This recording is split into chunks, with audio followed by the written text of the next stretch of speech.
नवीन आंबा बाग करायची ती अतिशय शास्त्रीय पद्धतीने करायची.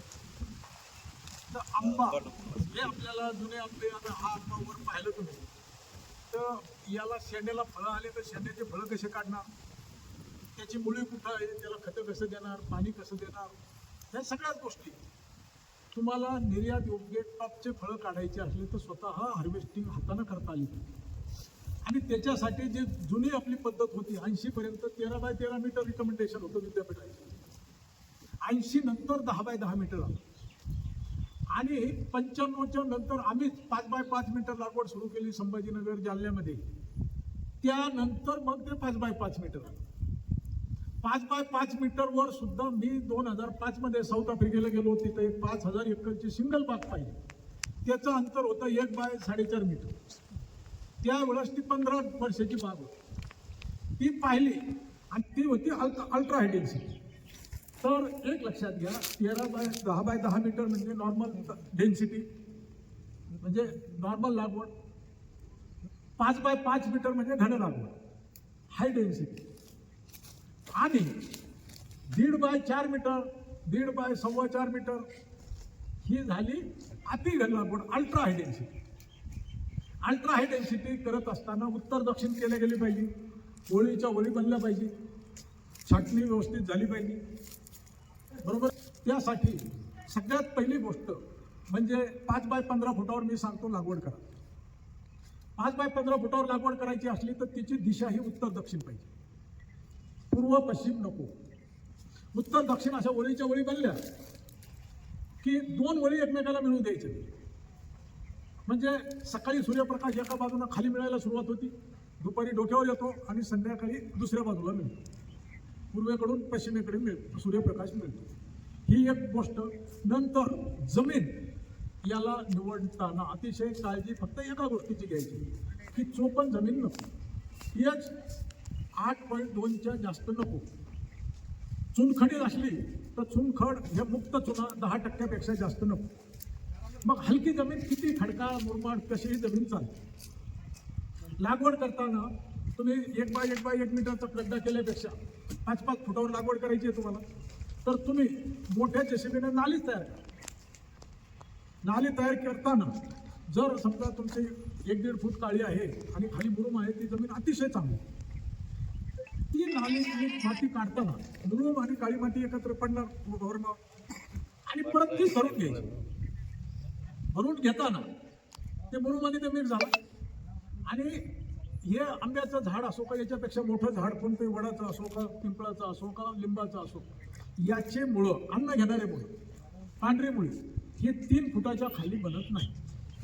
3 फुटाच्या खाली गेल्यानंतर फक्त ते सपोर्टिंग मुळं असतात किंवा गरजेप्रमाणे गरज पडली तर पाणी घेणार आणि आधार देणार, बरोबर आहे.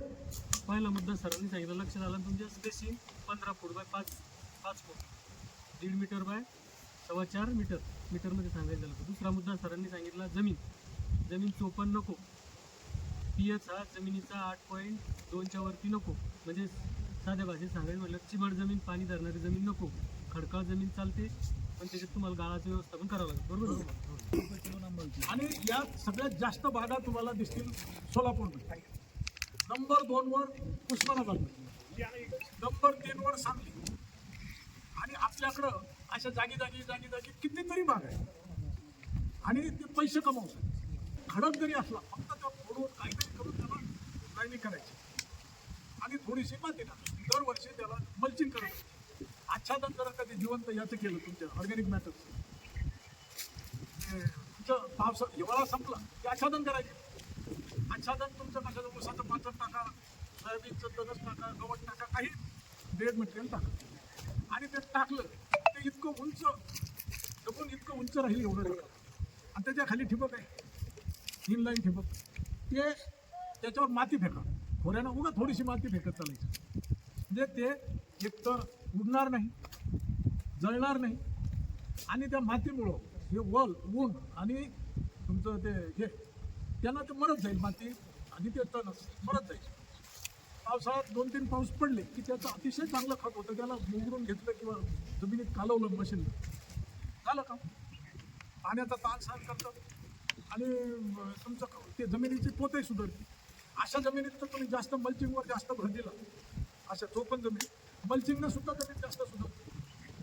तर अशी जमीन निवडताना तुम्ही एक जास्त नको, 1 मीटरचं लाईन करा आणि जिथं झाड येतं तिथं 1.5 टोपलं शेणखत, 1.5 किलो सिंगल सुपर एवढं टाका, ती नाली भरून द्या. बरोबर आहे. नाली भरल्यानंतर 5-5 फुटावर ती दबली पाहिजे. पाऊस पडला चांगला किंवा पाणी नाली दबली की मग लागवड करत असताना तुम्हाला पिशवी इतकी जागा उकरत, ती पिशवी इतकी उकरली की त्याच्यामध्ये 200-250 ग्राम लिंबोळी, 25 ग्राम प्रति के अझेटोबॅक्टर, रायझोबियम, ट्रायकोडर्मा, 25 ग्राम प्रति के घालून द्या आणि झाड लावून द्या. झाड लावलं, माती बिती झाकली त्याला की बाजूला पायानं दाबून द्यायचं. बरोबर आहे. पायानं दाबलं की 3 पोळी त्याच्या बाजूला लावा. पोळीचं अंतर झाडापासून अगदी 4 बोटापेक्षा कमी पाहिजे. 3 बोटं असलं तरी चालतं. नसता काय करतात, इथं झाड लावलं की इथं पोळी लावलं. ते करू नये. ते त्याला जोडताना टेन्शन ताण येत होते आणि ते थोडी एक होते. तर अशा प्रकारे ही लागवड केली की खतं त्याला नंतर खतं द्यायचे. 1 महिन्याभरानंतर खतं द्यायचे. खतं कसे द्यायचे, छिद्र करायचे. काठीना 3 ठिकाणी छिद्र करायचे. 50 ग्राम युरिया, 100 ग्राम सिंगल सुपर फॉस्फेट आणि 50 ग्राम पोटॅश त्याच्यात भरून द्यायचं. त्या छिद्रामध्ये छिद्र घालून द्यायचं आणि चालू राहू द्यायचं. आणि ठिबकमधून खतं द्यायची असतात. त्या खताचं वेळापत्रकच मी तुम्हाला व्हॉट्सअपवर टाकतो. ते वेळापत्रकाप्रमाणे पाणी मिश्रित ठिबकमधले खतं त्याला द्यायचे. ठिबक करत असताना पहिल्या वर्षापासूनच 3 लाईन करायचं. दुसऱ्या वर्षी ते एका बाजूला एक आणि दुसऱ्या बाजूला दुसरं करायचं. 2 लाईन टाकायच्या आणि जसं जसं झाड मोठं होत जाईल तसं ते लाईन दूर जाईल. बरोबर आहे. त्यामुळं 2 लाईन करणं दुसऱ्या वर्षी अत्यंत गरजेचं आहे. आणि मग छाटणी वगैरे हे आपण लागवड केल्यानंतर 2-1 महिने तरी त्याला हात लावायचा नाही. लागवड केल्यानंतर कलम तर मी तुम्हाला सांगितलं की कलम या उंचीचे पाहिजे, 2 फुटाच्या दरम्यान. त्याचे खोडं अगदी जोमदार पाहिजे. कुठला रोग नको, चिकू कलर आलेले खोडं नको आणि फांद्या फुटलेले नको. पानावर कुठलाही रोग नको. तुमचं माल फॉर्मेशन नको, मच्छर नको. असं झाड लावलं त्याला आधार द्यायचा. आधार देत असताना चांगल्या काठ्या लावायच्या 2 आणि आडवं त्याला काठी बांधायची. त्याला सरी तयार करायची. त्याला त्या हलक्या ह्यानं बांधायचं. बरोबर आहे. 1.5 महिने, 2-2.5-3 महिने झाले की त्याला परत फांद्या फुटतात, वाढ सुरू झाली त्याची की 50 सेंटीमीटरवर त्याचं शेंडं मारायचं. आणि त्याच्यावर जे परत नवते येईल ते 3, 4, 5 नवते येऊ शकते. त्याच्यातल्या 3च ठेवायचे. त्या 1 फुटापर्यंत शिल्लक जाऊ द्यायचं. त्याचं शेंडं मारलं त्याच्यावर 3 ठेवायचे. एकावर 3, 3वर 9, 9वर 27. अशा प्रकारची छाटणी 3 वर्षापर्यंत ते झाड 27 फांद्या तरी त्याला निर्माण झाल्या पाहिजे. ठीक आहे. सर, मी दरवर्षी पोळी लावतो, माझी पोळी उकरून काढते. हे बघा उन्नी, हे बघा उन्नी ही सगळ्यात सोपी गोष्ट आहे. पहिली गोष्ट त्याला वापसाच्या बाहेर जाऊ द्यायची, मूल ठेवायची. दुसरी गोष्ट क्लोरोपायरीफॉसचं ड्रेंचिंग करायचं. क्लोरोपायरीफॉस आपलं ते साधं औषध याचं ड्रेंचिंग करायचं. उन्नी तुमची कंप्लीट नाही शकत. लाईट ट्रॅप लावा आता.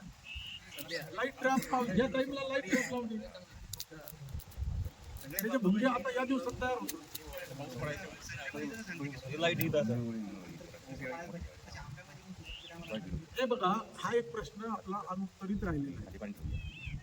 आंब्यामध्ये आंतरपीक हे अतिशय फायद्याचं असतं आणि तुम्ही खरीप मात्र उंची कमी पाहिजे. सोयाबीन अतिशय चांगलं. सोयाबीन घ्या, मिरची घ्या, मूग घ्या, उडीद घ्या, कमी उंचीचं कोणतंही घ्या. आणि तुमचं खरीपमध्ये घ्या, एखाद्या वेळेस नसल घ्यायचं नका घेऊ. पण एप्रिल-मे मध्ये त्याच्यामध्ये आंतरपीक जर असलं तर ते मात्र अतिशय फायद्याचं ठरतं. कारण एप्रिल-मे मध्ये तुमचं जर टेम्परेचर जातं 44-45, ते टेम्परेचरमुळं याच्यातलं अन्न तयार करायचं प्रमाण कमी होतं, स्पीड कमी होतं. मोडात आंतरपिकामुळं गारवा निर्माण होतो. गारवा आणि आर्द्रता दोन्हीमुळं याची वाढ, आंब्याची वाढ अतिशय चांगली. त्याच्यामुळं आंतरपीक तुम्ही खरीपमध्ये, रब्बीमध्ये घ्या, चांगलीच गोष्ट आहे. पण एप्रिल-मे मध्ये कंपल्सरी घ्या.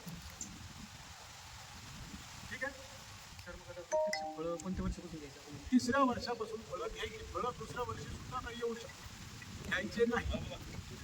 तिसऱ्या वर्षी कल्टर द्यायची वेळ येते. कल्टात त्यातल्या त्यात मोठ्या झाडांनाच कल्टर द्यायचं. ते मध्यम लहान झाडं असले त्याला तिसऱ्या वर्षी कल्टर द्यायचं नाही. तिसऱ्या वर्षी फळं घ्यायची. त्या कोळी लावल्या, त्या कोळी आता आपण लावतो त्या सप्टेंबरमध्ये तिसरं पेरं टाकतात. सप्टेंबरमध्ये थोडं नाही त्याला पेरं टाकलं तर फेब्रुवारीपर्यंत थांबा. हिवाळा संपला, हिवाळा संपला त्याचं शेंडकट करायचं, त्याला उलटी पातळ करायची, त्याला हे मारायचं, कट मारायचं, त्याच्यात बसवायचं आणि बांधून हा गावरान ती पण ठेवायची आणि पोळीवर आपण त्या कलमाला जोडायचं, त्याच्या खाली जोडायचं. त्याला कलम नाही करायचं, त्याला जोडायचं. आपल्या लोखंडी खांब्यात 2 तार त्या कलमाला जोडायचं. 45-80 केशरी बाग आहे त्यामध्ये आपण बोलतो ना की काही दुसरे लावा पोलरायझेशनसाठी ते करावं लागतं. हा हे बघा, पॉलिनेशनसाठी 10% इतर व्हरायटी पाहिजे असं सगळ्या पुस्तकात लिहिलेलं आहे. सगळे जुने जे लोक आहेत ते सगळं सांगतात की याला 10% दुसऱ्या जाती लावा. परंतु आता माझ्याच अंडर 150-200 येतं त्या सिंगल बाग आहे. सगळ्या बागामध्ये एकही झाड दुसरं नाही, काहीही प्रॉब्लेम येत नाही. आणि उलट तुम्ही केसरमध्ये हापूस लावला, पायरी लावला, दशेरी लावला, या दोन्हीचा मोहर एका वेळेस येतच नाही. तो बाग पुढं झाल्यावर काय पॉलिनेशनला मदत करणार आहे हे मी स्वतः पाहिजे. त्या भानगडीत पडायची गरज नाही. हा मात्र तुम्ही बाग लावली, 2 एकर लावली, केसरचीच लावायला पाहिजे. आणि मग बाकी 5-50 झाडं, 5-4 झाडं दुसऱ्या व्हरायटीचे लावा, बांधाला किंवा मध्ये लावा. तसं करायचं नव्हतं, कारण तुम्हाला घरी खायला पाहिजे, सगळ्या व्हरायटीज पाहिजे. कमर्शियल म्हणून लावायची आवश्यकता नाही. मात्र आंब्यामध्ये पैसा हा भरपूर होतो. आंबा स्वतः विकला, दुसरं कोणतंच फळ घरी जाऊन आणत नाही कोणी. तुमच्याकडे जर आंबा असला, तुम्ही सिंदखेडला राहता, लोकांना माहीत झालं की यांच्याकडे लई टॉपचा आंबा आहे, सगळे लाईट काय येण्याचे लोक सुद्धा येऊन आंबे घेऊन जातात.